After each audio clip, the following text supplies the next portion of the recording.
America का एक बम Lebanon में गिर गया है और इस बम को हासिल करने के लिए अमेरिका ने एड़ी चोटी का दम लगा दिया है। आखिरकार क्यों अमेरिका इस बम को हासिल करना चाह रहा है? हिजबुल्लाह के गढ़ में ये बम अभी भी जिंदा है। जानेंगे क्या है मामला। वहीं स्क्रीन पे एक आर्टिकल देखिए जिसमें भारत को लेकर चर्चा हो रही है कि भारत अब चाइना, अमेरिका दोनों के अलावे एक तीसरा फ्रंट बन रहा है हथियारों के मामले में। इंडोनेशिया के साथ ऐसी कौन सी डील हो रही है जिसके बाद ये बातें चर्चा में आ रही है। हमेशा की तरह जानने को मिलेगा बहुत कुछ। आइए जानते हैं इन खबरों को विस्तार से। अमेरिका की टेंशन न इस वक्त चाइना और रूस ने मिलकर बढ़ा दिया है और इसमें कहीं न कहीं इजराइल के हाथों एक बड़ी गलती हुई है और इस गलती का फायदा चाइना और रूस दोनों ही मिलकर उठाने को तैयार दिख रहे हैं। अभी दुनिया भर में हथियारों की होड़ लगी हुई है और चाइना हो, रूस हो,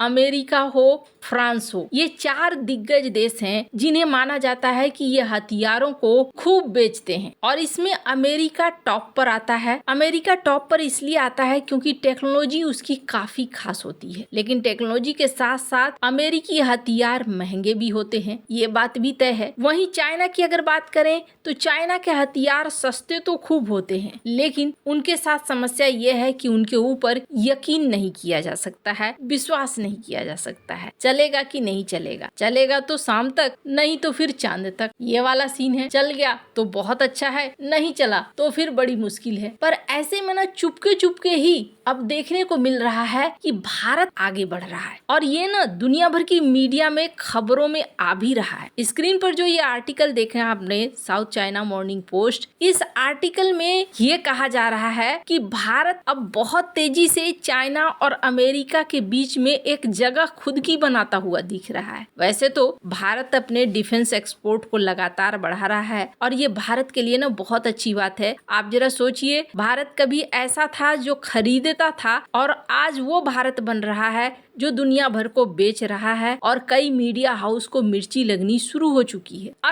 अब इस आर्टिकल में जो कहा जा रहा है वो ब्रह्मोस को लेकर कहा जा रहा है। अभी हाल ही में भारत और इंडोनेशिया के बीच में मीटिंग हुई है और कहा जा रहा है कि BrahMos supersonic cruise missile system का जो डील है ये अंतिम चरण में है। 450 मिलियन अमेरिकी डॉलर का ये डील हो सकता है और अगर ये डील फाइनल हो जाती है, जो संभवतः हो ही गई है, तो ये सौदा इंडोनेशिया को दक्षिण पूर्व एशिया का दूसरा देश बनाएगा जिसने ब्रह्मोस खरीदा। पहला फिलीपींस ने खरीदा और दूसरा इंडोनेशिया खरीदने वाला है। कहा जा रहा है कि इंडोनेशिया और भारत के बीच में सारी बातचीत हो चुकी है, बचा हुआ है तो मॉस्को की औपचारिक मंजूरी। चूंकि मॉस्को ब्रह्मोस में अच्छी खासी हिस्सेदारी रखता है, भारत के पास 50.5% तो मॉस्को के पास 49.5% की हिस्सेदारी है। ये सौदा भारत के लिए न सिर्फ ऐतिहासिक है बल्कि ये बता रहा है कि भारत डिफेंस मार्केट में आगे पहुंच गया है। साल 2024-25 में भारत का डिफेंस एक्सपोर्ट 21,000 करोड़ रुपए से अधिक हो गया है और ब्रह्मोस जैसे सिस्टम इसका प्रमुख हिस्सा है। लेकिन ये अब अमेरिका और चाइना को कंपटीशन भी दे रहा है। दक्षिण पूर्व एशिया के देश अमेरिका के महंगे हथियार जैसे टॉम हॉक मिसाइल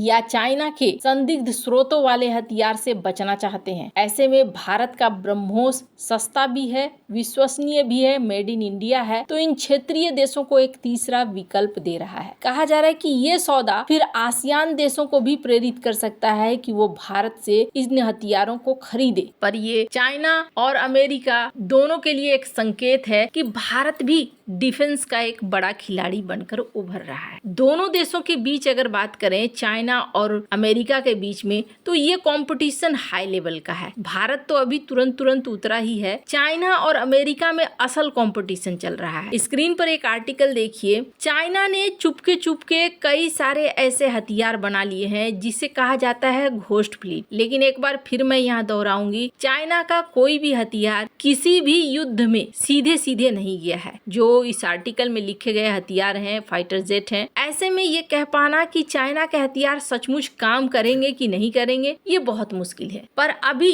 अमेरिका के लिए ये टेंशन की वजह बन चुके हैं। हालांकि इसमें से ज्यादातर टेक्नोलॉजी अमेरिका से ही मिली है। वो कैसे? ये एक तस्वीर देख रहे हैं, आगे में चाइनीज सैनिक है और पीछे में एक विमान है EP-3 एरीज। ये अमेरिकी नेवी का विमान है और इस विमान को न सिर्फ जबरदस्ती उतार लिया चाइना ने, बल्कि इसे डिसमेंटल भी कर दिया, इसकी रिवर्स इंजीनियरिंग भी करी। आप देख सकते हैं पूरा खोल कर इसे अच्छे से समझा। अमेरिका को माफी मांगनी पड़ी जब ये कहने लगे कि हमें लौटा दो, तो इसे तोड़ फोड़ के डैमेज हालात में लौटाया गया। अब ये घटना क्या थी? दरअसल साल 2001 में एक अमेरिकी EP-3 areas electronic signal intelligence विमान चीन के एक चीनी फाइटर जेट से टकराया और आपातकालीन लैंडिंग के लिए चीन के हैनान द्वीप पर उतर गया। चीन ने 24 अमेरिकी चालक दल को हिरासत में ले लिया, विमान को महीनों तक रखा। इस दौरान चीनी इंजीनियरों ने विमान के क्लासिफाइड उपकरणों, इंटेलिजेंस मटेरियल्स, इलेक्ट्रॉनिक सिस्टम का बहुत गहन अध्ययन किया। अमेरिका ने चालक दल को वापस पाने के लिए माफी मांगी, लेकिन विमान को क्षतिग्रस्त हालत में लौटाया गया और ये अमेरिकी खुफिया क्षमताओं पर सबसे बड़ा झटका था, क्योंकि EP-3 दुश्मन सिग्नल को इंटरसेप्ट करने में माहिर था और इस तरीके से चाइना को एक नई टेक्नोलॉजी मिल गई। फिर साल 2022 में एक घटना हुई। आज से 3 साल पहले एक अमेरिकी F-35 स्टील्थ फाइटर जेट दक्षिण चीन सागर में दुर्घटनाग्रस्त हो गया। अमेरिका को डर था कि चीन इस जेट को समुद्र से बरामद करके उसकी क्लासिफाइड टेक्नोलॉजी रिवर्स इंजीनियरिंग करेगा, लेकिन F-35 एक अत्याधुनिक स्टील्थ विमान है जिसकी radar avoiding technology, sensor system पर अरबों डॉलर खर्च हुए हैं। अमेरिका ने तुरंत रिकवरी ऑपरेशन शुरू किया, लेकिन चीन ने दावा किया कि नहीं, हमने आपके जेट को छुआ नहीं है। पर अमेरिकी अधिकारियों का कहना है कि नहीं, यहाँ भी चाइना के हाथ लग गया ये जेट। अब जहाँ एक तरफ ये सारी बातें हो रही हैं, अभी एक नया बवाल खड़ा हुआ है और ये लेबनान में। दरअसल इजराइल लेबनान के ऊपर बम गिरा रहा था और इजराइल लेबनान के ऊपर बम गिरा रहा था और इसके तहत लेबनान की राजधानी बेरूत के दक्षिणी उपनगरों में इजरायली वायुसेना ने बड़े हमले किए और हिजबुल्लाह के चीफ ऑफ स्टाफ हाइथम अली की हत्या कर दी। इसी बीच एक एडवांस अमेरिकी GBU-39 गाइडेड बम गिरा, लेकिन फटा नहीं। अब अमेरिका को टेंशन होनी शुरू हो चुकी है कि ये बम कहीं चाइना और रूस के हाथ न लग जाए। ये इलाका हिजबुल्लाह से भरा हुआ है और अगर GBU-39 बम, जिसे बोइंग के द्वारा बनाया जाता है, ये चाइना या रूस के हाथ लग जाता है, तो फिर ये उसकी रिवर्स इंजीनियरिंग करेंगे और अपने मिसाइल सिस्टम को ये फिर मजबूत कर लेंगे। वहीं हिजबुल्लाह और ईरान को लेकर भी इन्हें टेंशन हो रही है कि ये बम अगर इनके हाथ लग गया तो ये भी कुछ वैसा ही इस्तेमाल कर सकते हैं। खैर, अब ये जिंदा बम अभी तक लौटाया तो नहीं गया है। लेबनान ने चुप्पी साध ली है, जैसे कि उन्हें पता न हो कहाँ गिरा है। वैसे ये भी कहा जा रहा है कि चूंकि हिजबुल्लाह का गढ़ है, तो ऐसे इलाके में ढूंढ पाना और निकाल पाना आसान नहीं है और अमेरिका की टेंशन और बढ़ रही है। वैसे हथियारों के बाजार में अपनी टेक्नोलॉजी खोना ये बड़ी हानि को दिखलाता है। आपको क्या लगता है? इन सब मामले में आपकी क्या राय है? कमेंट कर जरूर बताएं। जल्द मिलते हैं अगली वीडियो में नई खबर के साथ।